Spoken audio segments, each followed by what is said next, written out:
Welcome back. Mohandas Karamchand Gandhi, or the Mahatma as we call him, has left a remarkable legacy in South Africa that undoubtedly changed world history too. Besides the Phoenix settlement and the railway station in Pietermaritzburg, another space closely associated with Gandhi is the Tolstoy Farm in Lenasia that served as a sanctuary for satyagrahis and their families. Sadhana caught up with Kirti Menon, Gandhiji's great-granddaughter, to find out more about Tolstoy Farm becoming a remembrance garden.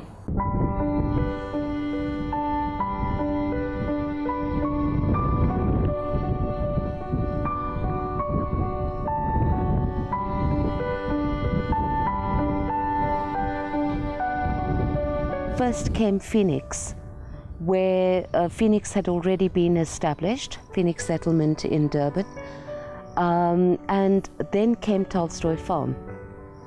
It came on the heel of many protest actions that were being initiated by members of the community along with Gandhi. He himself has documented it in his autobiography. He and Herman Kallenbach realized that they needed a place to be a place of refuge for the families of resistors, because as each iteration of resistance took place, people were put into jail, but their families would then remain without an income.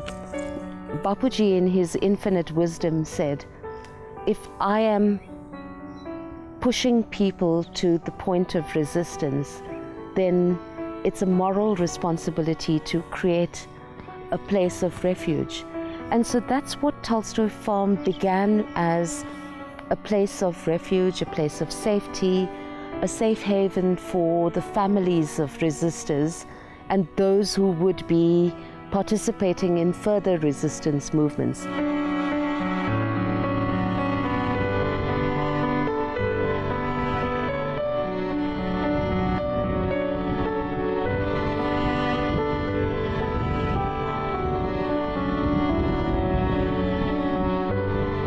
They built it themselves. It had many buildings on it. It had a house for the women, it had a house for the men, it had a place for cooking, it had a place for handcraft, because people learned how to make sandals and people learned how to make clothing, and they planted trees.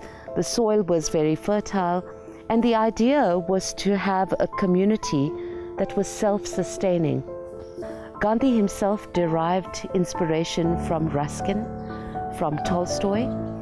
He entered into correspondence with Tolstoy, and there are letters that were exchanged between the two about Gandhi's experiment here.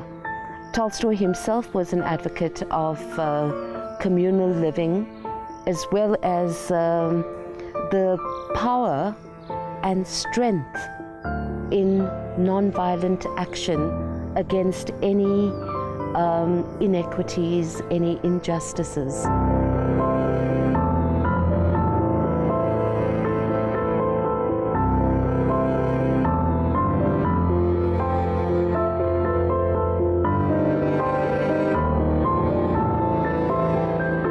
When Gandhi decided to return to India in 1914, Kallenbach sold this property.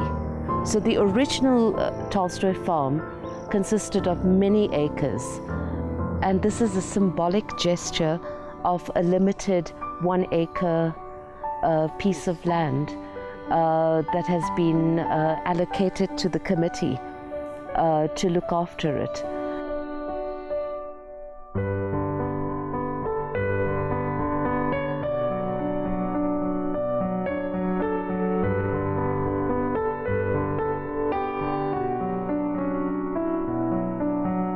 The community, with the Indian consulate, with stalwarts in the community who live in Lenasia, who have ensured that this little part of the legacy remains here.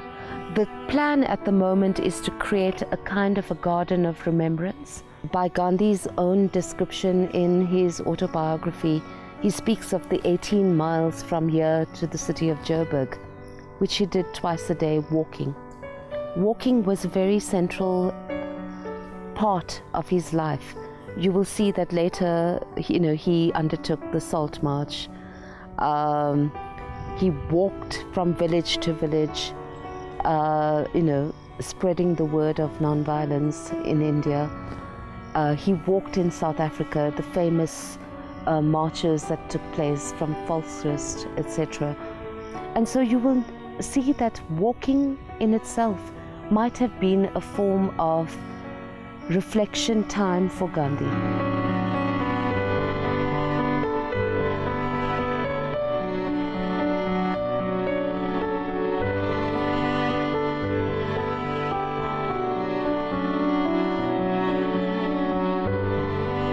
What's quite important is that the actual beliefs, the actual values that were treasured by Gandhi, of a non-racial society, of respect for religions, of communal living, of ensuring that when we see injustice, we have the strength, inner strength, to counter that we don't just sit back. So more than preservation of physical structures, I think it is about preserving that legacy and of those values.